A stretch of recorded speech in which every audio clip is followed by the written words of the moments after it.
Haleluya, terima kasih Bapa, kami mengucapkan syukur bahwa di dalam tangan-Mu kami tidak akan goyah untuk selama-lamanya. Sebab Engkau pemilik hidup kami, daripada-Mu lah kami berasal dan kami akan kembali lagi kepada-Mu Tuhan.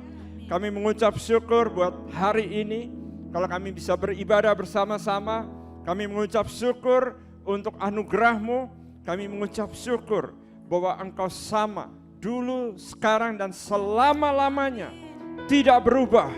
Kuasa-Mu tetap tidak berubah, kasih-Mu juga tidak berubah. Terima kasih Tuhan, kalau Engkau telah mengasihi, Engkau akan mengasihi kami untuk selama-lamanya. Di dalam nama Tuhan Yesus, turunlah kuasa-Mu dan anugerah-Mu Tuhan, berlimpah, mengajar kepada kami jalan yang harus kami tempuh, memberitahukan kepada kami rahasia-rahasia kerajaan-Mu, sehingga kami hidup di dalam seluruh kepenuhan akan Kristus. Di dalam nama Tuhan Yesus, kami mengucapkan syukur. Terima kasih Tuhan, haleluya, haleluya, terima kasih Bapa. Ajaib Kau Tuhan, terima kasih Tuhan. Sanggup pulihkan keadaanku. Mari angkat hati kita sekali lagi. Tangan-Mu seluruh hidupku tak akan goyah.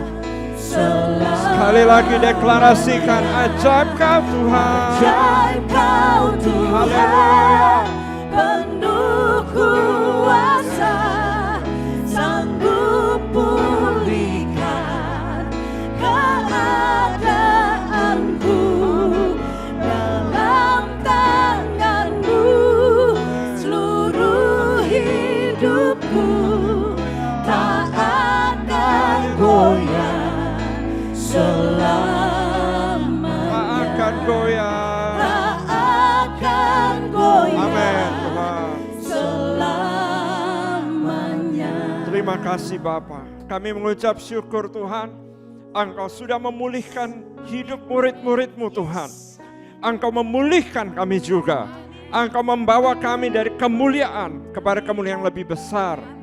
Di dalam nama Tuhan Yesus, kami mengucap syukur. Haleluya, amin. Puji Tuhan, haleluya. Saudara, dimanapun saudara berada, silakan duduk kembali. Kita akan bersama-sama mendengarkan firman Tuhan ini. Dan hari ini secara khusus dari Jakarta, dari tempat di mana kami berada, di kota Jakarta sedang PSBB. Dan saudara-saudara, itu sebabnya siaran atau ibadah dari Kelapa Gading ini dilakukan secara online. Tapi saya percaya dimanapun engkau berada, kuasa Tuhan tidak berubah, kasih-Nya juga tidak berubah. Haleluya, puji Tuhan. Kita akan membuka Alkitab kita bersama-sama di dalam Lukas pasal yang ke-11. Kita akan melihat bagian firman Tuhan ini di dalam Lukas pasal yang ke-11. Dan kita akan bersama-sama melihat bagaimana kita seharusnya berdoa. Di dalam Lukas pasal yang ke-11, di ayat yang pertama dikatakan demikian.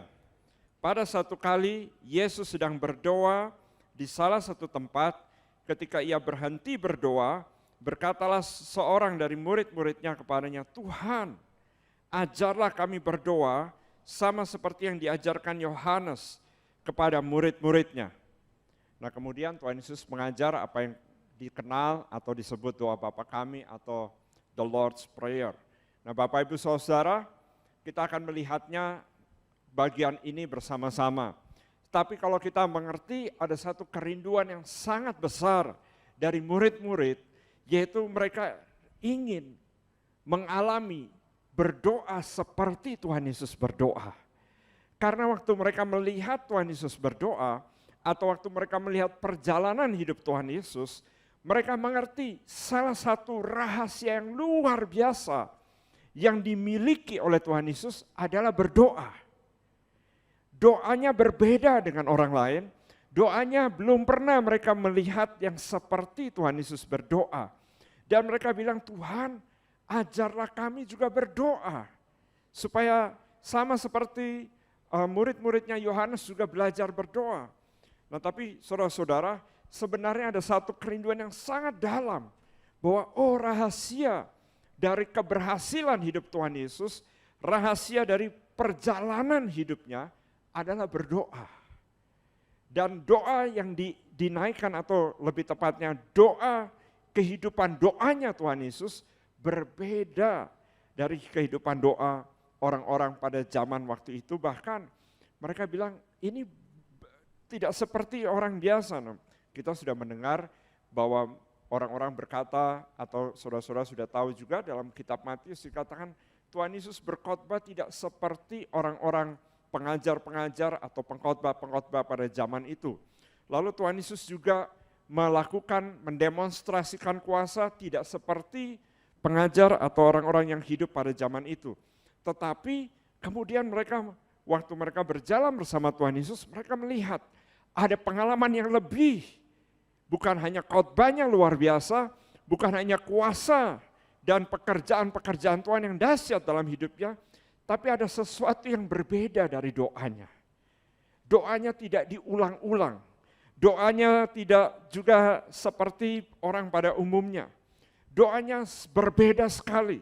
Doanya tidak pakai buku doa atau ayat doa seperti yang mungkin dinaikkan pada waktu itu menurut tata cara agama pada waktu itu di mana masyarakat Yahudi hidup. Dan berbeda dengan yang mereka kenal. Jadi mereka bilang, Tuhan ajar kami berdoa. Saudara-saudara, Tuhan ingin mengajar kita berdoa.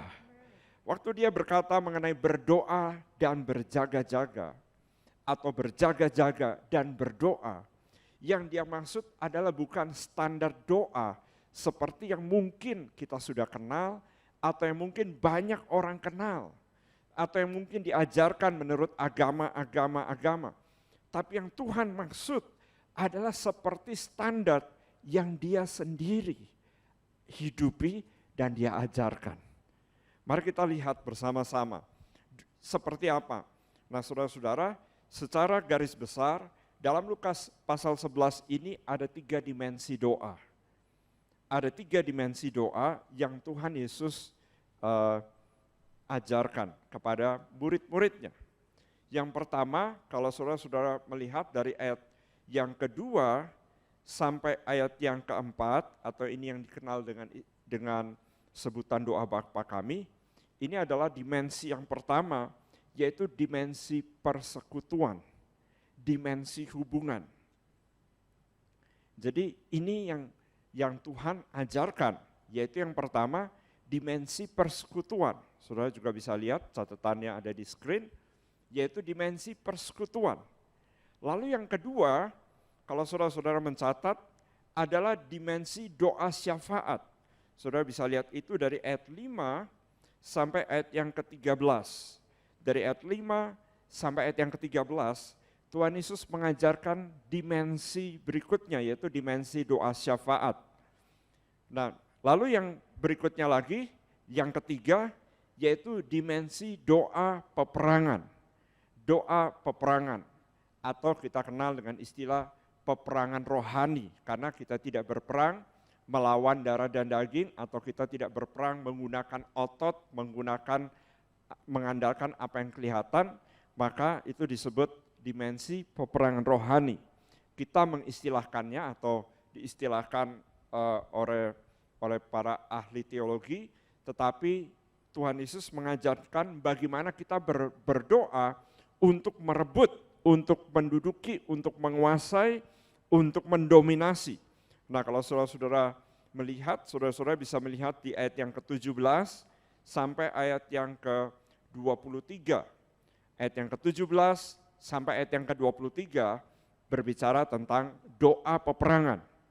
Jadi saya ulangi, dimensi pertama adalah doa persekutuan, kemudian dimensi kedua adalah doa syafaat, dimensi ketiga adalah peperangan. Nah saudara-saudara, kalau saudara melihat gambarnya di screen, ini adalah sama. Tidak ada sebenarnya sesuatu yang lebih tinggi atau lebih rendah. Karena sama-sama ini adalah bagian yang Tuhan Yesus ajarkan untuk kita masuk ke dalamnya yang disebut berdoa. Itu sebabnya cara doa ataupun bagian yang Tuhan Yesus ajarkan pada waktu mengajar murid-muridnya berbeda.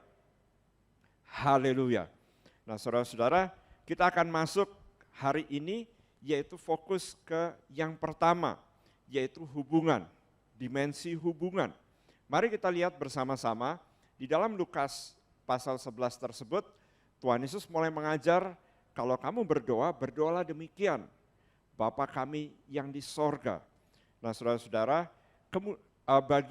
bagian doa ini lebih lengkap ditulis di dalam kitab Matius, dan kita akan melihat di Matius pasal yang ke-6. Matius pasal yang ke-6. Matius pasal yang ke-6, saudara bisa mulai melihat ayat yang ke-5. Jadi sama, Tuhan Yesus mengajar juga tentang berdoa, ditulis di dalam Lukas 11, ditulis juga dalam Matius pasal 6. Lalu waktu Tuhan Yesus mengajar berdoa, perhatikan dikatakan begini, dan apabila kamu berdoa, janganlah berdoa seperti orang munafik. Mereka suka mengucapkan doanya dengan berdiri di rumah-rumah ibadat dan pada tikungan-tikungan jalan raya, supaya mereka dilihat orang. Aku berkata kepadamu, sesungguhnya mereka sudah mendapat upahnya. Lalu ayat berikutnya, tetapi jika engkau berdoa, nah saudara-saudara, lalu Tuhan Yesus mulai menjelaskan. Waktu dia mulai menjelaskan dimensi doa, maka dia mulai menjelaskan, yang pertama, doa itu adalah persekutuan. Tetapi jika engkau berdoa, masuklah ke dalam kamarmu, tutuplah pintu, dan berdoalah kepada Bapamu yang ada di tempat tersembunyi. Maka Bapamu yang melihat yang tersembunyi akan membalasnya kepadamu. Lagi pula dalam doamu itu janganlah bertele-tele seperti kebiasaan orang yang tidak mengenal Allah. Mereka menyangka bahwa karena banyaknya kata-kata doanya akan dikabulkan. Nah, Bapak Ibu Saudara, kalau kita melihat Tuhan menjelaskan kepada kita yang pertama, dimensi di dalam doa adalah bahwa kita itu dibawa untuk bersekutu, bersatu intim dengan Tuhan. Bersekutu intim dengan Tuhan. Intim dengan Tuhan. Saudara bisa lihat di screen juga, intim dengan Tuhan. Jadi yang pertama, kita dibawa, Tuhan berkata, kalau kamu mau berdoa, mulai yang paling pertama, bukanlah tentang isi doa, juga bukan tentang kata-kata yang kita akan naikkan, juga bukan tentang apalagi tentang berbicara tentang syafaat ataupun peperangan. Yang Tuhan katakan pertama kalau kamu mau berdoa adalah masuk ke dalam realm of prayer, di mana kamu bersekutu dengan Tuhan. Berdoa, bersekutu dengan Tuhan. Haleluya. Maksudnya apa saudara-saudara? Bukan berbicara tentang isi doa, tetapi persekutuannya dulu. Persekutuannya dulu yang Tuhan Yesus tekankan. Lihat ayat yang ke-6. Dikatakan, jika engkau berdoa, masuklah ke dalam kamarmu, tutuplah pintu, dan berdoalah kepada Bapamu yang ada di tempat tersembunyi. Nah saudara-saudara, sampai di sini Tuhan Yesus tidak berbicara tentang isi doa, tetapi tentang persekutuan, tentang intim dengan Tuhan, tentang sangat dekat, begitu eratnya dengan Tuhan. Puji Tuhan, haleluya. Nah saudara-saudara, mari kita lihat di dalam Markus. Jadi waktu murid-murid melihat bagaimana Tuhan Yesus berdoa, jadi mereka minta, Tuhan ajar kami berdoa. Lihat Markus pasal yang pertama, Di dalam Markus pasal yang pertama, lihat ayat yang ke-35. Firman Tuhan katakan, pagi-pagi hari benar, waktu hari masih gelap, ia bangun dan pergi keluar. Di sini berbicara tentang Tuhan Yesus, lalu ia pergi ke tempat yang sunyi dan berdoa di sana. Tetapi Simon dan kawan-kawannya menyusul dia. Nah, saudara-saudara, jadi pada waktu itu Tuhan Yesus pergi keluar, lalu kemudian berdoa. Lalu mereka melihat Tuhan Yesus berdoa dari jauh, lalu mereka saat ini peristiwa ini juga mirip seperti di dalam Taman Getsemani. Jadi Tuhan Yesus berdoa, murid-murid melihat, menyaksikan bagaimana Tuhan Yesus berdoa. Dan mereka mencatat itu dan mereka tuliskan dalam kitab yang kita kenal dengan kitab Injil. Nah, saudara-saudara, mereka melihat bagaimana Tuhan Yesus berdoa. Dan Tuhan Yesus berdoa hati ke hati. Tuhan Yesus berdoa dari hati, berdoa kepada Bapa dalam satu persekutuan yang intim, yang erat, yang sangat dekat. Dan dia tidak berkata, ya Tuhan yang besar dan ajaib. Dia berkata apa? Bapa, terima kasih untuk hari yang luar biasa. Bapa, aku sangat mengasihi Engkau. Bapa, aku datang. Aku anakmu Bapa, aku datang. Lalu Tuhan Yesus masuk dalam persekutuan dan itu yang diajarkan. Makanya waktu murid-murid bertanya, kalau begitu bagaimana kami harus berdoa? Maka Tuhan Yesus mengajarkan kepada murid-murid yaitu apa? Bapa kami yang di sorga. Kenapa? Karena Tuhan Yesus berdoa dari posisi sebagai anak dan bapa. Nah, dia tidak berdoa dari posisi hamba dan tuan. Dia juga tidak berdoa dari posisi umat dan Allah yang maha tinggi. Puji Tuhan untuk semua itu. Dia juga tidak berdoa dari posisi raja di atas segala raja. Oh, dan umat gembalaan. Tidak, dia berkata kalau kamu mau berdoa, kamu harus berdoa dari posisi Bapa dan anak. Yang artinya yang harus kita pulihkan lebih dulu adalah posisi kita. Itu sebabnya banyak orang berdoa, tidak ada terobosan, tidak ada sesuatu yang luar biasa. Karena dia berdoa bukan dari posisi Bapa dengan anak atau dari posisi anak dengan Bapa. Kalau kita berdoa dari posisi anak dengan Bapa, Tuhan Yesus mengajarkan demikian. Mari kita lihat Lukas pasal yang ke-11. Yang tadi kita sudah lihat. Mari kita lihat di Lukas pasal 11. Sekarang lihat ayat yang ke-11. Lukas 11 ayat yang ke-11. Bapa manakah di antara kamu, haleluya. Oh puji Tuhan. Jika anaknya minta ikan daripadanya, akan memberikan ular kepada anaknya itu ganti ikan, atau jika ia minta telur, akan memberikan kepadanya kalajengking. Jika kamu yang jahat tahu memberi pemberian yang baik kepada anak-anakmu, haleluya. Saudara baca bersama saya, 1, 2, 3. Apalagi Bapamu yang di sorga, ia akan memberikan Roh Kudus kepada mereka yang meminta kepadanya. Saudara-saudara, apa yang Tuhan Yesus ajarkan adalah berdoa dari posisi anak. Berdoa dari posisi anak kepada Bapa. Dan Tuhan katakan kalau Bapa dunia ini saja tahu memberikan yang terbaik untuk anak-anaknya. Apalagi Bapamu yang di sorga. Persekutuan. Berdoa dari posisi engkau punya persekutuan sebagai anak dengan Bapa. Dan itu sebabnya Tuhan Yesus berkata, oke, kamu mau tahu rahasianya, mari aku ajak kamu berdoa. Mari. Dan saudara-saudara, waktu itu Tuhan berkata, Bapa kami. Artinya bukan hanya kita dengan Bapa di sorga, tetapi kita itu adalah Tuhan Yesus di sebelah kita, Bapa di sorga, lalu kita bersama Tuhan Yesus dan Tuhan berkata, ayo maju bersama-sama.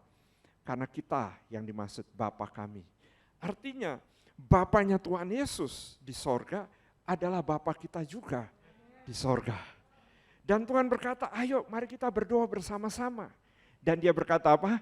Bapa kami yang di sorga. Jadi waktu kita berdoa, saudara-saudara, kita bukan hanya berdoa bersama umat yang di bumi ini saja. Kita sedang berdoa bersama Yesus, yang bukan hanya bertahta di sorga, tapi juga bertahta di dalam hidup kita. Jika engkau telah menerima Tuhan Yesus di dalam hidupmu, kita akan berdoa bersama-sama dengan Dia, dan berseru bersama dengan Dia, ya Abba, ya Bapa. Haleluya, puji Tuhan. Jadi saudara-saudara, waktu Tuhan Yesus mengajarkan, Dia mengajarkan dengan sepenuh kerinduan. Dia katakan, ayo mari berdoa bersama dengan aku. Nah saudara-saudara, baik di dalam Lukas pasal yang ke-11 ini, maupun di dalam Matius pasal yang ke-6, mari kita lihat kembali ke Matius pasal yang ke-6. Tuhan Yesus mengajarkan doa itu, ada bagian-bagian yang kita akan lihat bersama-sama. Di ayat yang ke-8, jadi janganlah kamu seperti mereka, karena Bapamu mengetahui apa yang kamu perlukan sebelum kamu. Jadi saudara-saudara, kalau kita berdoa itu bukan ungkapan keperluan kita atau isi dalam arti, oh Tuhan saya perlu kesembuhan, saya perlu mujizat, saya perlu terobosan keuangan, saya perlu. Puji Tuhan untuk semua itu, Tuhan akan sediakan, bahkan sudah sediakan. Haleluya. Tetapi yang Tuhan katakan, kalau kamu datang, bukan itu, bukan permintaan-permintaan kamu. Kalau kamu datang, ini yang kamu harus lakukan. Lihat ayat yang ke-9, karena itu berdoalah demikian. Bapa kami yang di sorga, dikuduskanlah namamu. Apa maksud kata-kata ini? Tuhan berkata, tadi kita sudah bahas yang pertama posisi, tapi Tuhan ingin kita masuk ke dalam bagian yang lebih lagi, yaitu dikuduskanlah namamu. Kita mengagungkan Tuhan, kita menyatakan seperti apa Dia. Kalau Dia kudus, Dia kudus. Kalau Dia besar, Dia besar. Kalau Dia luar biasa, Dia luar biasa. Kalau Dia baik, Dia baik. Saudara, itu sebabnya kita harus ada di dalam realm of prayer atau di dalam dimensi doa seperti yang Tuhan maksudkan. Jadi kita masuk ke dalam dimensi itu sebelum kita mulai mengucapkan bahkan kata-kata kita. Nah dalam doa prakteknya bagaimana? Prakteknya sudah bisa masuk ke dalam yang dikenal atau yang disebut sebagai penyembahan. Nah, kita masuk ke sana supaya apa? Supaya kita lebih dulu memfokuskan hidup kita, menyatakan siapa Tuhan sebenarnya. Misalnya, Engkau baik, teramat baik. Kita mengatakan Dia itu baik. Oh pastor, situasi saya seperti ini. Yes, kita declare dulu Dia baik. Oh pastor, situasi saya seperti ini. Kita deklarasikan dulu. Engkau kudus, kudus, tiada yang seperti Engkau. Kita deklarasikan dulu. Apa yang merupakan dirinya. Itu yang dimaksud di dalam ayat ini. Yaitu kita deklarasikan pengalaman kita bersama dengan Dia. Kita deklarasikan pengenalan kita bersama dengan Dia. Kalau Dia adalah pemelihara kita deklarasikan juga. Kalau kita tahu bahwa Dialah satu-satunya harapan, kita deklarasikan juga. Satu-satunya yang, nah saudara-saudara deklarasikan.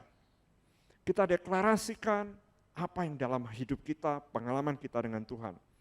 Lalu kita deklarasikan apa yang Tuhan kehendaki terjadi di dalam hidup kita. Datanglah kerajaanmu, ayat yang ke-10, jadilah kehendakmu di bumi seperti yang ada di sorga. Di bumi seperti yang ada di sorga.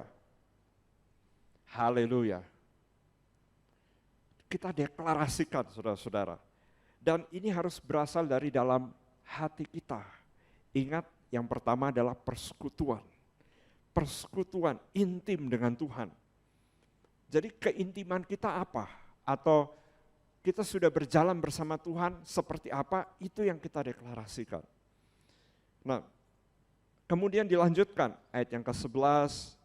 Nah, saudara-saudara perhatikan ayat yang ke-12. Ayat yang ke-11, berilah kami pada hari ini makanan kami yang secukupnya, dan ampunilah kami akan kesalahan kami, seperti kami juga mengampuni orang yang bersalah kepada kami. Nah, Bapak Ibu Saudara, dari bagian firman Tuhan ini sampai ayat 13, Tuhan Yesus tidak menekankan bagian-bagian yang lain kecuali bagian ayat 12, yaitu mengenai mengampuni. Puji Tuhan, haleluya. Ayat 12 ini berbicara, ampunilah kami akan kesalahan kami seperti. Jadi saudara-saudara, di tingkat kita mengampuni orang lain, maka Tuhan juga akan mengampuni kita. Saya ulangi, di tingkat di mana kita mengampuni orang lain, apakah itu orang yang jauh, atau orang yang dekat, atau bahkan keluarga, atau bahkan orang yang satu tempat tidur dengan saudara, kalau saudara adalah suami atau istri, maka di level di mana kita mengampuni, demikian juga Tuhan akan mengampuni kita. Itu sebabnya Tuhan Yesus katakan pengampunan.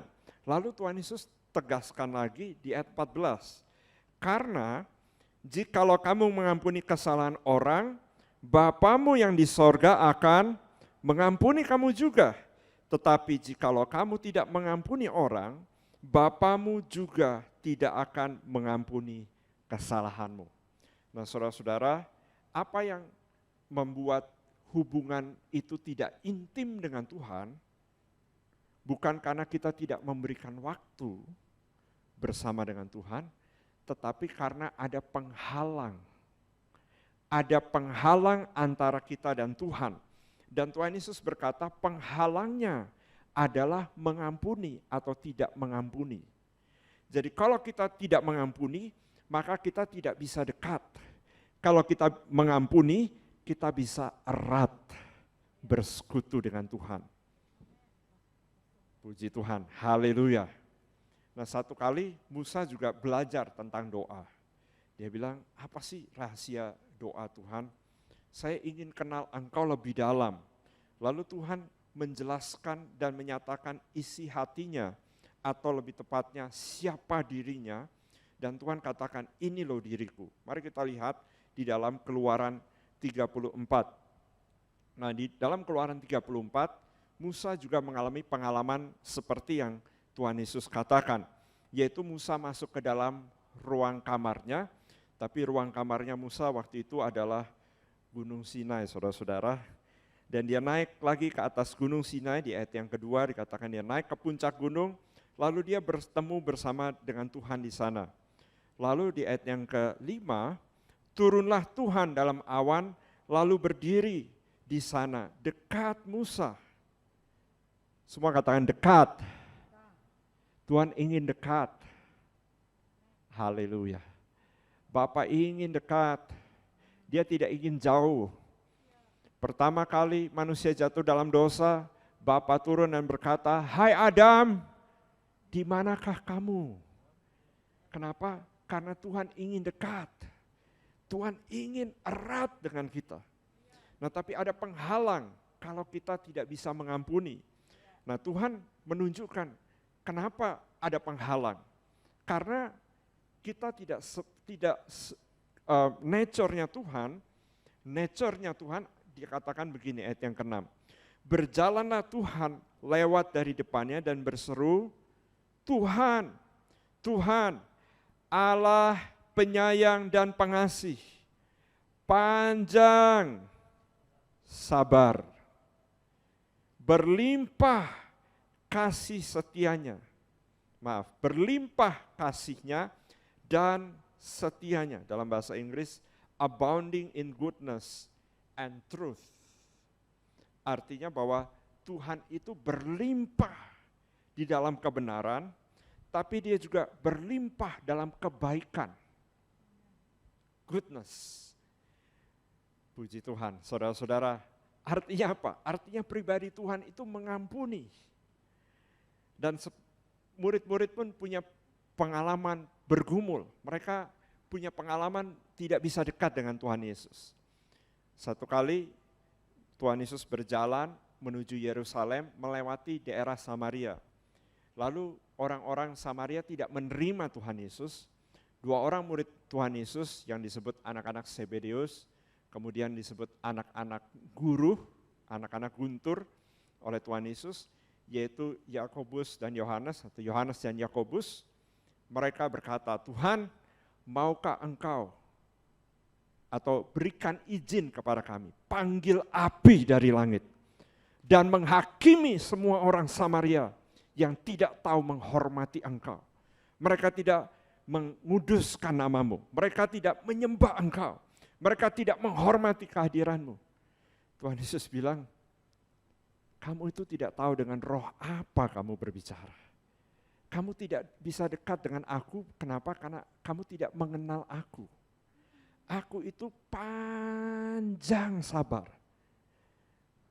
Saya mengucapkan dengan penekanan, karena kalau ditekankan lebih lagi, kita tidak bisa menyelesaikan ibadah ini. Kenapa? Karena kesabaran Tuhan begitu panjang, dari generasi ke generasi ke generasi. Dari, oh haleluya, mulai dari manusia pertama sampai hari ini, Tuhan tetap sabar. Kenapa? Karena perkenalan dirinya, dia katakan, aku itu panjang sabar, aku Bapa yang murah hati, aku Bapa yang penuh dengan kasih, aku Bapa yang penuh dengan kesetiaan, aku murah hati mengampuni. Puji Tuhan. Saudara-saudara, itu sebabnya Tuhan juga berkata kepada kita untuk murah hati mengampuni. Kenapa? Karena dia pun murah hati mengampuni. Apapun yang menjadi pergumulan dalam hidup kita, Tuhan katakan lebih dulu area pengampunan itu harus selesai.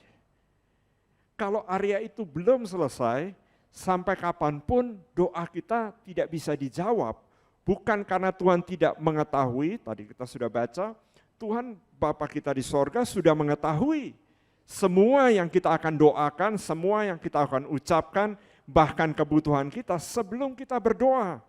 Tapi tujuan kita yang pertama adalah intim bersekutu dengan Tuhan, dan bagian di sana adalah mengampuni. Puji Tuhan, haleluya. Saudara-saudara, Tuhan Yesus berkata, salah satu tanda di akhir zaman atau mendekati zaman akhir adalah orang-orang sulit mengampuni, susah mengampuni. Kenapa? Karena kasih kebanyakan orang telah menjadi dingin. Nah, kata-kata kasih tidak berbicara seperti yang kita mengenal di dunia ini. Kasih yang Tuhan Yesus maksud adalah yang berasal dari Bapa di sorga. Jadi bagaimana Tuhan mengampuni, demikian juga kita bisa mengampuni. Terima pengampunan dari Tuhan, maka kita juga bisa melepaskan pengampunan. Sebanyak kita menerima dari Tuhan, sebanyak itu juga kita bisa melepaskan pengampunan. Pengampunan Tuhan seperti apa? Pengampunan Tuhan itu seperti air terjun. Pengampunan kita mungkin 1 meter kubik per detik. Pengampunan Tuhan berjuta-juta liter per detik. Artinya apa? Sebanyak kita bisa menerima pengampunan dari Tuhan, sebanyak itu juga kita bisa mengalirkan. Puji Tuhan, haleluya.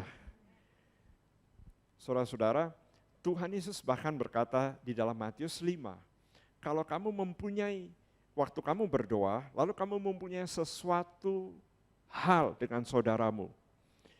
Nah, tinggalkan dulu semua persembahanmu itu, lalu kamu berdamai dulu dengan saudaramu. Setelah kamu mengadakan perdamaian di dalam hati, di dalam hidup kamu, baru kamu kembali lagi membawa persembahan itu untuk bisa masuk ke hadirat Tuhan. Nah saudara-saudara, Tuhan Yesus berbicara pengampunan, murid-murid berbicara pengampunan, dan kitab Perjanjian Baru banyak sekali berbicara pengampunan. Firman Tuhan berkata mengenai jangan berikan kesempatan kepada iblis. Nah dalam konteks itu, firman itu berbicara bahwa kalau kamu mempunyai amarah, jangan sampai matahari terbenam. Jangan sampai kamu tidak berdamai sebelum matahari atau pada waktu matahari terbenam. Sebelum matahari terbenam, berdamai dulu. Artinya apa saudara-saudara? Artinya bahwa selama masih ada kesempatan, kita lakukan firman Tuhan untuk menyelesaikan, yaitu mengampuni. Semua katakan bersama saya, mengampuni. Saudara-saudara, ternyata mengampuni ini adalah bagian yang sangat penting. Dan bagi Tuhan Yesus pun, dia pun harus mengampuni. Bahkan di mana dia mengampuni? Di atas kayu salib. Waktu menjelang menyelesaikan tugasnya untuk menanggung dosa seluruh isi dunia, ini yang dia ucapkan.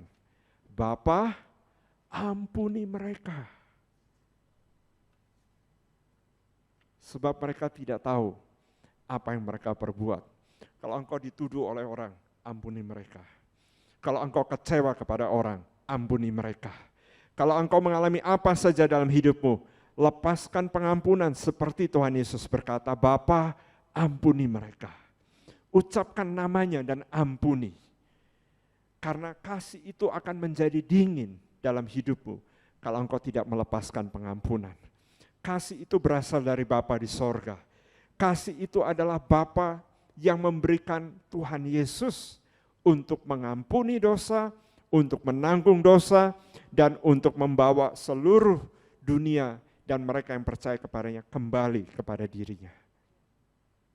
Itulah kasih. Saudara-saudara, lepaskan pengampunan. Katakan, Bapa, ampuni mereka. Dari isi hatimu, lepaskan pengampunan. Even saat ini, kita akan masuk sedikit lebih dalam mengenai mengampuni. Saudara-saudara, pengampunan itu real. Semua itu ada terekam di dalam hati atau disebut roh, tapi juga terekam di dalam jiwa. Maksudnya apa? Maksudnya perasaan-perasaan kecewa, ingat-ingatan yang membuat engkau marah, atau kata-kata, atau situasi, atau orang, atau apa saja, itu bisa terekam di dalam yang disebut alam bawah sadar, atau yang kita atau Alkitab menyebut itu hati dan juga jiwa. Nah saudara-saudara, dari area ini harus dilepaskan supaya tubuhmu pun disembuhkan. Atau pintu-pintu yang tadinya tertutup itu bisa terbuka. Nah saudara-saudara, begini, waktu kita mengampuni itu bukan lebih dulu dalam pikiran atau dalam perasaan, tapi lebih dulu dalam hati. Jadi hati itu bukan di kepala, hati itu juga bukan di dada, hati itu sebenarnya adalah di dalam spirit kita. Nah manusia roh kita, atau istilah bahasa Indonesia disebut hati, manusia roh, nah itu ada di area ini. Itu sebabnya di dalam bahasa Inggris dikatakan out of your belly atau out of your koilia dalam bahasa Yunaninya will flow rivers of living water. Di area ini. Jadi saudara-saudara, waktu kita mengampuni dari sini. Nah kalau seseorang mengalami stres, maka asam lambungnya naik juga. Nah kenapa? Karena area ini yang tertekan. Area yang kita kenal dengan area disebut perut kah atau disebut pencernaan. Kalau orang-orang saya pernah dengar anak-anak youth katakan, Pastor saya mau ujian, aduh bolak-balik ke toilet. Nah kenapa? Karena dalam pressure, yang terpressure sebenarnya bukan perutnya, bukan karena pakai celananya terlalu ketat, atau mungkin karena minum kebanyakan, atau bukan itu. Tetapi karena ada manusia rohnya under pressure, sedang mengalami satu tekanan. Sehingga maka di dalam jiwanya, di dalam manusia rohnya juga tertekan. Nah itu sebabnya saudara-saudara, untuk sebagai waktu kita mau berdoa, sebagai point of contact, kita bisa berdoa seperti ini, lalu berdoa. Ingat Tuhan Yesus bukan lagi di atas saja dan memang dia bertahta bersama Bapa untuk selama-lamanya, tetapi dia juga ada di dalam hidup kita. Galatia 2 ayat 20 katakan begini, aku hidup, tetapi bukannya aku lagi sendiri yang hidup. Ada Kristus di dalam hidupku. Sehingga waktu kita mulai mengampuni, kita melepaskan pengampunan, kita tidak sendirian melepaskan pengampunan, engkau bersama dengan Tuhan Yesus melepaskan pengampunan. Hidupku bukannya aku lagi, kasihku bukannya kasihku saja lagi, tapi kasih Kristus mengalir dalam hidupku dan mulai hari ini aku lepaskan pengampunan. Nah, saudara bisa mulai berdoa. Kapan? Sekarang. Mari kita berdoa, Ivan, sebelum khotbah ini selesai. Saudara, saya minta pemain musik. Saudara, mari kita menyentuh area ini di mana saja engkau berada, dan engkau fokus kepada Bapa di sorga. Karena kita akan masuk ke realm berikutnya, kita tidak bisa masuk sebelum kita melepaskan pengampunan. Haleluya. Mari kita, saudara, jamah di area di mana seperti engkau melihat di screen, yaitu di area yang disebut perut. Nah, kita tidak berbicara, kalau Alkitab itu luar biasa. Alkitab berkata keinginan perut, memuaskan perut, kedagingan itu juga keinginan perut. Tetapi kalau kita dilahirkan baru, kita tidak lagi hidup berdasarkan keinginan perut, keinginan daging. Kita hidup berdasarkan keinginan roh.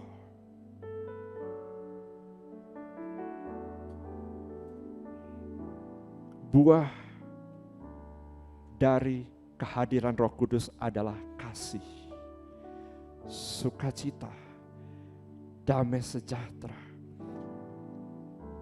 Katakan bersama saya, Bapa, ampuni mereka. Saudara sebut nama orang tersebut yang masih mengganjal di dalam hatimu, yang masih mengganjal di dalam hati, yang masih membuat engkau tidak bisa berkembang maju, yang masih membuat engkau tidak bisa mengalami kuasa doa seperti yang Tuhan Yesus inginkan, yang membuat engkau tidak bisa mengalami satu peperangan. Yes, ampuni. Katakan, Bapa, ampuni mereka. Lalu engkau berkata, Bapa, aku ampuni.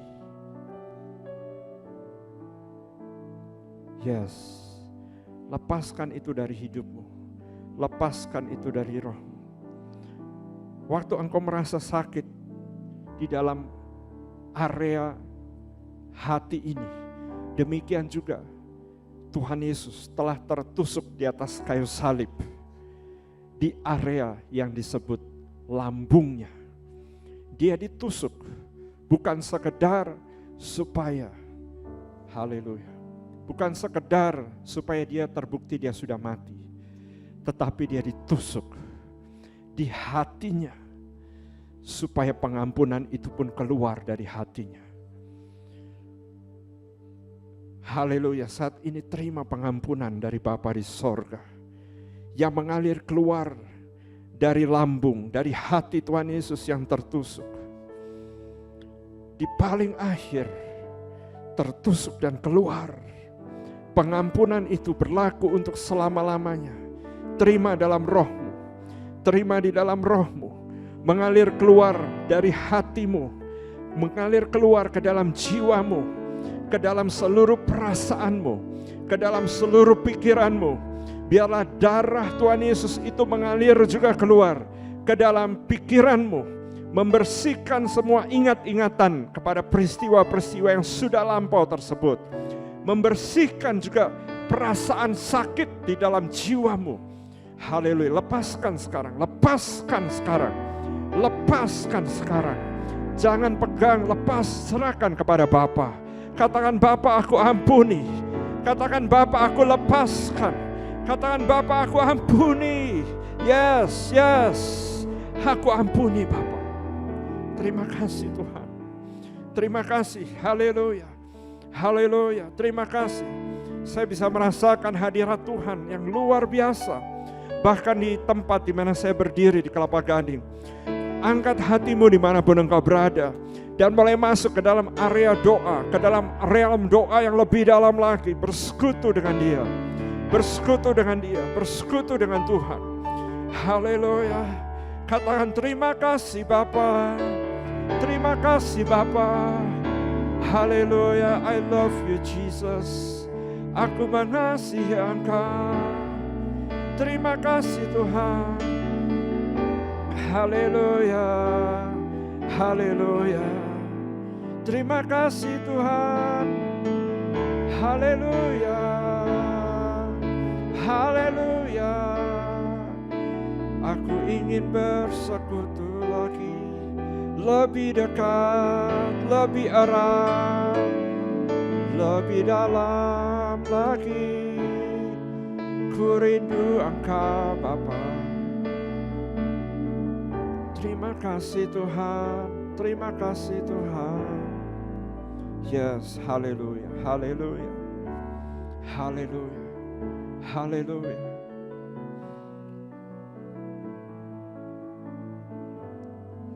Haleluya. Saya percaya hadirat Tuhan begitu kuat. Saudara-saudara, kita akan lanjutkan sedikit.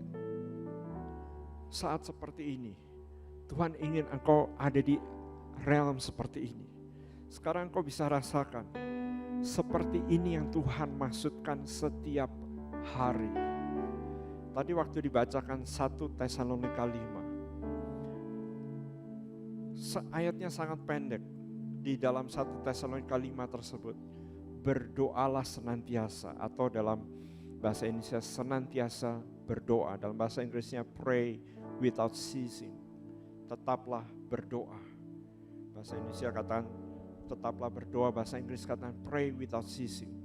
Yang Tuhan maksud adalah atmosfer doa yang seperti ini, di mana engkau bisa rasakan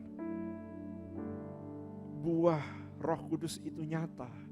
Engkau tidak lagi berdoa dari kemarahan, engkau tidak lagi berdoa dari pembalasan seperti 2 orang murid Tuhan Yesus. Engkau berdoa dari kasih, sukacita, damai sejahtera, kesetiaan, kebaikan, kemurahan, kelemah lembutan. Out of the fruit of the Spirit, engkau mulai berdoa. Kalau engkau berdoa mendeklarasikan, engkau juga tidak berdoa mendeklarasikan pembalasan kepada manusia. Engkau berdoa mendeklarasikan pembalasan kepada roh-roh jahat, tapi bukan manusianya. Kepada manusia engkau berkata, Bapa, ampuni mereka. Berikan kepada mereka kasih karunia. Berikan kepada mereka kemurahan-Mu Bapa. Tuhan kita disebut the Lion of the tribe of Judah. Singa dari suku Yehuda. Tapi dia singa dari suku Yehuda. Bukan kepada manusia. Dia singa dari suku Yehuda, tegas kepada roh-roh jahat. Dia katakan, keluar, tinggalkan. Atau dia berkata, bangkit. Atau dia berkata, Lazarus keluar. Tapi kepada umat Tuhan, dia adalah the lamb that was slain. Dia adalah anak domba yang seperti telah disembelih. Ini semua ditulis dalam Wahyu pasal 3 ayat 5 dan ayat yang ke-6. Wahyu pasal 3 ayat 5 dan ayat yang ke-6. Dia berkorban. Kenapa disebut anak domba seperti yang telah disembelih? Karena dia berkorban. Tuhan Yesus mengajarkan kepada kita, kalau engkau ditampar pipi kiri, apa yang kau lakukan? Bukan singa yang keluar, anak domba, berikan lagi pipi kanan. Kalau engkau diminta jubahmu, bukan singa yang keluar, tapi anak domba yang keluar. Berkorban, berikan juga jubahmu.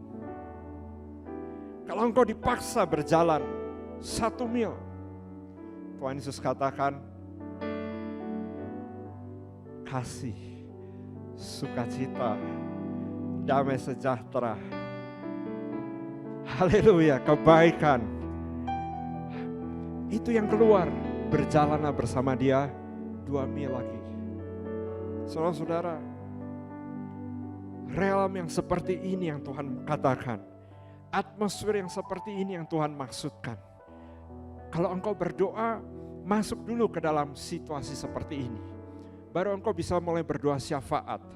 Baru engkau mulai bisa berdoa peperangan. Tapi engkau masuk dulu dalam atmosfer yang seperti ini.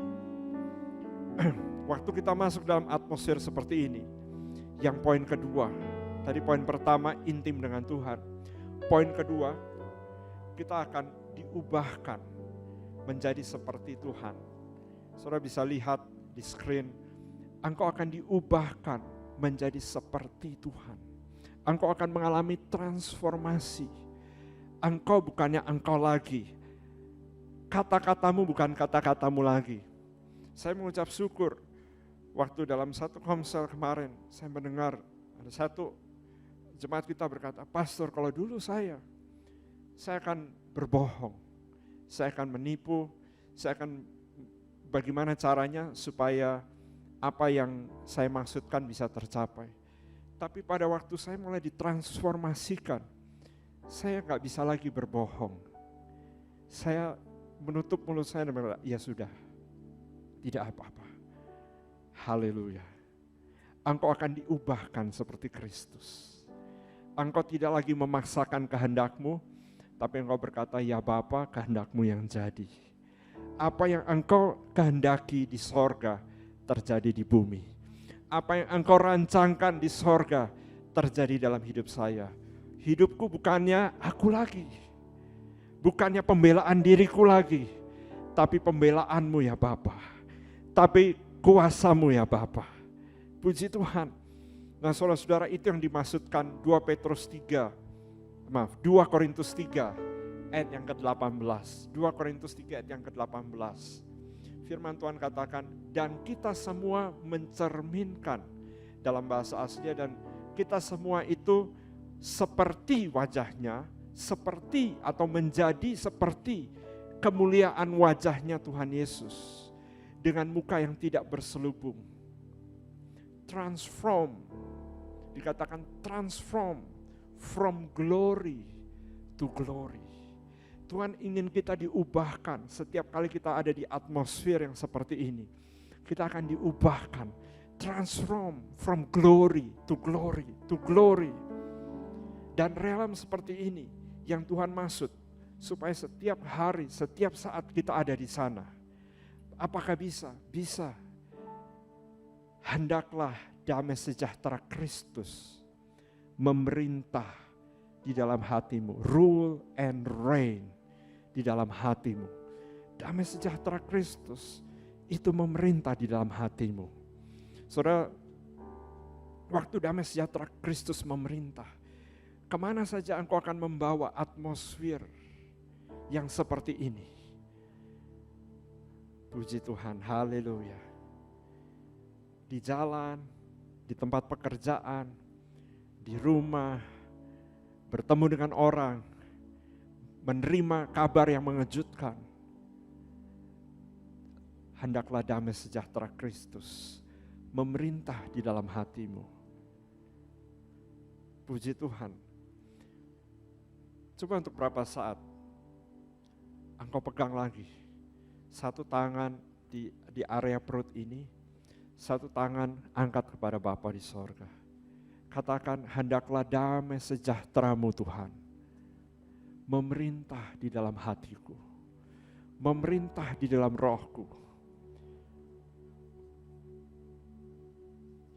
Thank you Jesus. Haleluya.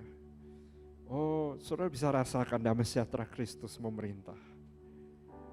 Bukan ketakutan, bukan kekhawatiran, bukan kecemasan, bukan situasi lain, tapi damai sejahtera Kristus memerintah. Memerintah. Haleluya. Terima kasih Tuhan. Yang ketiga yang terakhir, waktu kita terus diubahkan, kita akan akhirnya menjadi satu dengan Tuhan. Menjadi satu dalam segala hal bersama dengan Tuhan. Saudara-saudara, di dalam Yohanes 5, pada waktu itu Tuhan Yesus dimarah, dibentak, dimusuhi karena dia membangkitkan, membuka mata orang yang buta, yang sejak lahir buta, dari sejak lahir, lalu Tuhan Yesus menyembuhkan dia, kemudian saudara-saudara, Tuhan Yesus dimarah. Nah saudara-saudara, kemudian Tuhan Yesus berkata bahwa Bapakku itu masih bekerja sampai sekarang.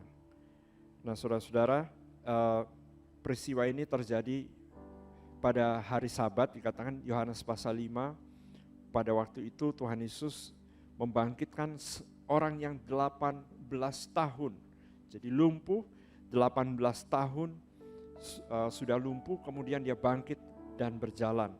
Lalu dia mengampuni dosa orang tersebut dan orang itu benar-benar sembuh. Lalu Tuhan Yesus berkata seperti ini waktu orang-orang Yahudi menanyakan kepada Tuhan Yesus di ayat 17. Tetapi ia berkata kepada mereka, Bapakku bekerja sampai sekarang, maka aku pun bekerja juga. Nah saudara-saudara, lalu Tuhan Yesus menjelaskan lebih lagi di ayat yang ke-19. Maka Yesus menjawab mereka, katanya, aku berkata kepadamu, sesungguhnya anak tidak dapat mengerjakan sesuatu dari dirinya sendiri jikalau ia tidak melihat Bapa mengerjakannya. Sebab apa yang dikerjakan Bapa itu juga yang dikerjakan anak. Saudara-saudara, Tuhan ingin membawa kita menjadi satu dengan Dia. Satu dengan Dia artinya kita tidak lagi bisa mengerjakan sesuatu tanpa bergantung sepenuhnya kepada Tuhan. Dalam hal apa, Pastor? Dalam hal apa saja kita bawa dalam doa dan kita minta anugerah Tuhan. Kita minta Tuhan yang menunjukkan jalan yang harus saya tempuh. Dan Musa mengenal jalan-jalan Tuhan dan dia berkata, Tuhan, kalau malaikat yang Engkau suruh berjalan bersama kami tidak akan berjalan. Kami hanya mau berjalan kalau Engkau ada bersama dengan kami, dan kalau Engkau berjalan, baru kami akan berjalan. Kalau Engkau berhenti, kami juga akan berhenti. Kenapa? Karena Musa mengenal apa yang sebenarnya Tuhan rindukan adalah realm of prayer, di mana kita menjadi satu dengan Tuhan. Di dalam Yohanes 10 ayat yang ke-30, ayatnya pendek, Tuhan Yesus katakan seperti ini, aku dan Bapa adalah satu. Kita disebut pengikut Kristus, itu sebabnya diberi nama, orang-orang pada waktu itu menyebut di Antioquia diberi nama Kristen atau Christos, Kristianos, yaitu mereka menjadi pengikut Kristus. Artinya apa menjadi pengikut Kristus? Kita juga bisa menjadi satu dengan Bapa kita. Ingat doa yang Tuhan Yesus ajarkan, Bapa kami yang di sorga. Tuhan ingin kita menjadi satu. Waktu kita menjadi satu, kata-kata kita bukan lagi kata-kata kita lagi, tapi kata-kata Kristus hidup di dalam kata-kata di dalam hati kita. Dan kita mulai mengucapkan doa yang keluar dari kata-kata Kristus atau rema Kristus yang hidup di dalam diri kita. Yohanes 12, 49 sampai 50. Lalu sampai di mana kita tidak lagi mempunyai jarak antara kita dan Tuhan, tidak ada lagi jarak. Yohanes 11 ayat 41 sampai 42. Pada waktu Tuhan Yesus di depan kubur Lazarus, dia katakan gini, Bapa, aku tahu Engkau sudah, puji Tuhan, mendengarkan aku. Di mana kita baca ayat ini sebelumnya? Di Matius. Waktu kita masuk ke dalam realm of prayer, Tuhan Yesus katakan sebelum kamu mengucapkan, Matius pasal 6 tadi saudara, di ayat yang ke-8, sebelum kamu mengucapkan, Bapa sudah tahu apa yang kamu akan katakan sebelum kamu memintanya. Jadi Tuhan Yesus datang di depan kubur Lazarus dalam realm of prayer, di mana dia satu dengan Bapa, sehingga waktu dia di depan sana dia katakan, Bapa, aku sudah tahu, Engkau sudah mendengar. Spirit to spirit, aku sudah tahu. Tapi aku mengucapkan doa, kata-kata ini juga, doa ini, Tuhan Yesus katakan di Yohanes 11 itu, supaya hari ini semua umat Tuhan juga bisa belajar. Angkat hati kita kepada Tuhan, dimanapun engkau berada. Haleluya. Tuhan berkata kepada kita, Tuhan Yesus, kalau kamu berdoa, ini yang Tuhan inginkan. Kita masuk ke dalam area realm of prayer, di mana kita tidak lagi jauh, kita sangat-sangat dekat. Kalau masih ada penghalang, salah satu penghalang yang utama adalah tidak mengampuni. Tapi waktu kita melepaskan pengampunan, maka engkau bukannya engkau lagi, tapi Kristus yang hidup di dalam engkau. Dan pengampunan Kristus, kasih Kristus yang mengalir keluar. Puji Tuhan. Saudara-saudara, dimanapun engkau berada, kita akan selesai sampai di sini. Angkat hatimu kepada Tuhan. Kalau engkau bisa bangkit berdiri, mari kita bangkit berdiri. Kita akan berdoa bersama. Di realm ini saudara-saudara, all things are possible. Karena sebelum engkau mengucapkannya, Bapamu yang di sorga telah mengetahuinya, telah mendengarkannya, bahkan telah menjawabnya. Tapi kita masuk ke dalam realm of prayer. Haleluya. Kita masuk datang sucinya bersama para malaikat menyembah.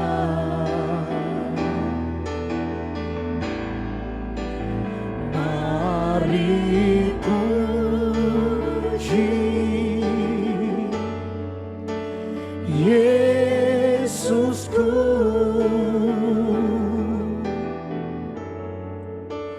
kita masuk hadirat-Nya Maha Kudus. Saudara, kita akan masuk lebih dalam sedikit lagi.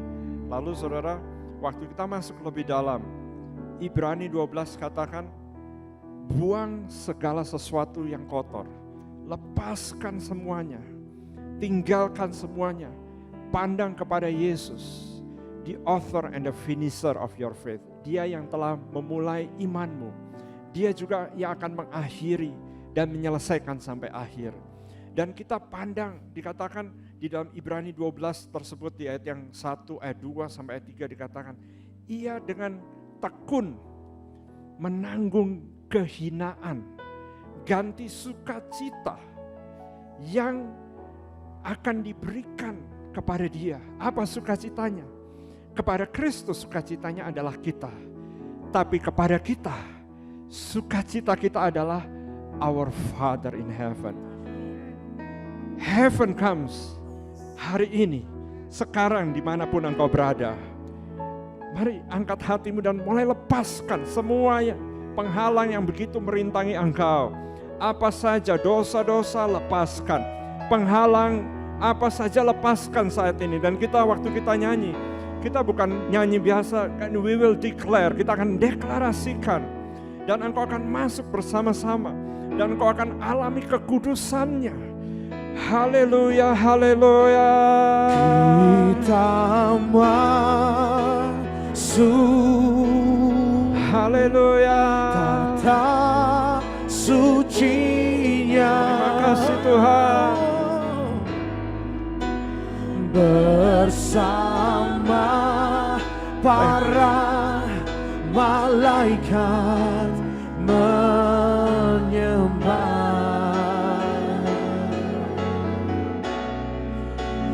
Mari puji Yesusku. Haleluya. Kita masuk hadiratnya Maha Kudus. Lebih lagi, lebih rindu, angkat hatimu. Kita masuk tata sucinya bersama para malaikat menyembah. Amin, haleluya. Mari puji Yesusku.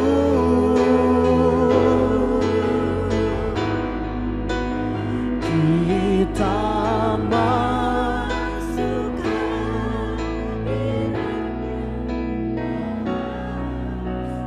Haleluya. Sekali lagi kita deklarasikan, haleluya. Kita masuk. Amin, amin. Tata sucinya. Amin. Bersama para malaikat menyembah. Amin, haleluya. Haleluya. Sesuatu sedang terjadi, saudara-saudara. Sesuatu sedang terjadi. Haleluya, haleluya. Oh, Jesus Lord.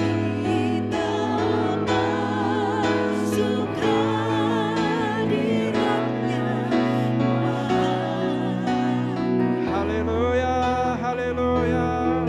Haleluya. Sekarang saudara dimanapun engkau berada, engkau berdoa, engkau boleh menyembah, engkau boleh ucapkan, engkau boleh deklarasikan seperti yang Tuhan Yesus sudah ajarkan kepada kita. Let thy kingdom come, datanglah kerajaan Tuhan dalam hidupmu saat ini, di rumahmu, di dalam usaha, di dalam keluarga, di dalam tubuhmu juga kalau engkau sakit, di dalam segala sesuatu situasi di dalam hidupmu. Deklarasikan sekarang. Haleluya, haleluya. Oh Jesus, haleluya, haleluya. Haleluya, dalam nama Tuhan Yesus. Salvation come. Haleluya, haleluya. Haleluya, haleluya, haleluya. Jesus, yes, mengalir keluar dari hidupmu aliran-aliran sungai kehidupan. Aliran-aliran sungai kehidupan. Oh, yes. Haleluya. Mengalir dari hati. Aliran-aliran sungai kehidupan. Hey, inahayo.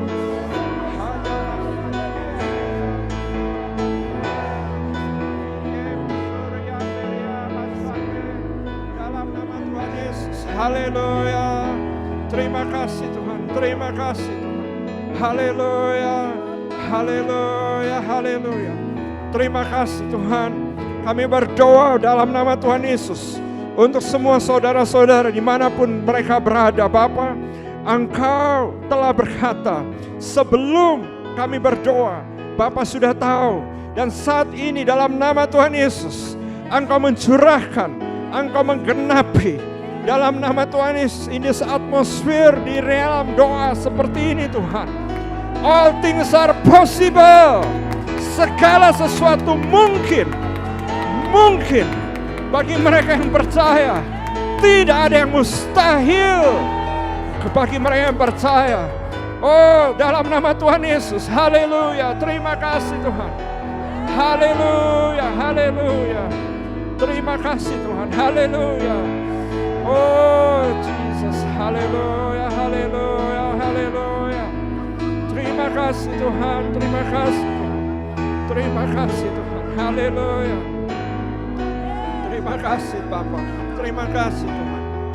Haleluya, haleluya, haleluya. Terima kasih Tuhan, terima kasih.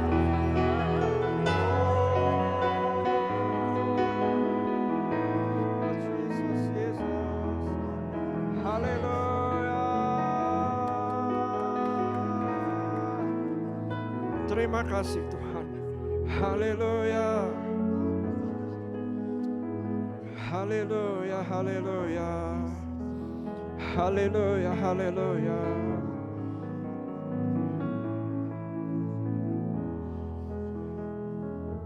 Terima kasih Tuhan. Terima kasih Tuhan.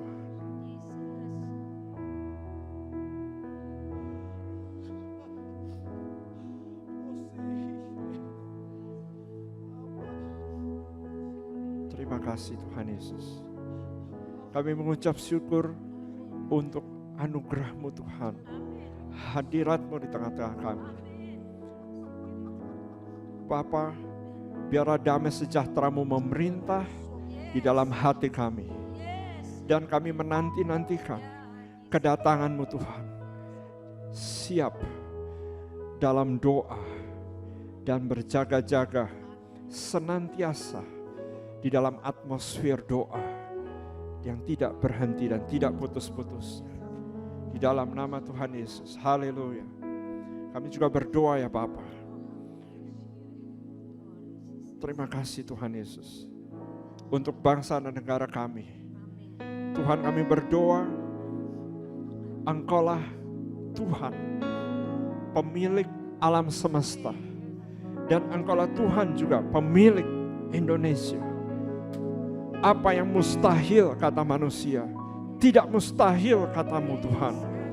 Datanglah juga keselamatan atas kota kami Jakarta. Datanglah juga kesembuhan di rumah-rumah, di rumah-rumah sakit, di tempat-tempat tidur, atas mereka yang membutuhkan kesembuhan. Dalam nama Tuhan Yesus, seperti yang Kau kehendaki di sorga, terjadi juga di tempat ini. Terjadi juga di kota kami Jakarta. Terjadi di Indonesia dan dimanapun kami berada. Datanglah kehendak-Mu ya Tuhan. Haleluya, haleluya. Datanglah kerajaan-Mu. Kehendak-Mu itu jadi di dalam nama Tuhan Yesus. Dan kami berdoa juga atas bangsa kami Tuhan. Kami berdoa berikan anugerah, wisdom, kasih karunia, hikmat, pengertian kepada pemimpin-pemimpin. Mulai dari presiden, mulai dari wakil presiden, wakil menteri-menteri dan semua mereka yang bertugas, sampai ke pemerintahan daerah, even gubernur di setiap daerah, bupati di setiap daerah. Kami berdoa berikan kepada mereka hikmat, berikan kepada mereka anugerah untuk bisa menangani baik diri mereka sendiri maupun wilayah di mana mereka dipercayakan. Kami berdoa dalam nama Tuhan Yesus. Kami berdoa Tuhan, hati raja ada di tangan-Mu, demikian firman-Mu berkata. Dan Engkau mengalirkan kemana Engkau kehendaki. Alirkan ya Bapa, hati pemimpin kami sesuai kehendak-Mu dan sesuai rancangan-Mu. Dan kami berdoa dalam nama Tuhan Yesus. Haleluya, tidak ada lagi pertentangan, tidak ada lagi perpecahan, tapi kami berdoa unity, kami berdoa kesatuan, kami berdoa damai sejahtera, peace, shalom di atas kota kami di Jakarta, di atas negara Indonesia, dan di atas seluruh di tempat di mana kami berada, wilayah di mana kami berada. Di dalam nama Tuhan Yesus, terima kasih Bapa, terima kasih Tuhan Yesus. Haleluya.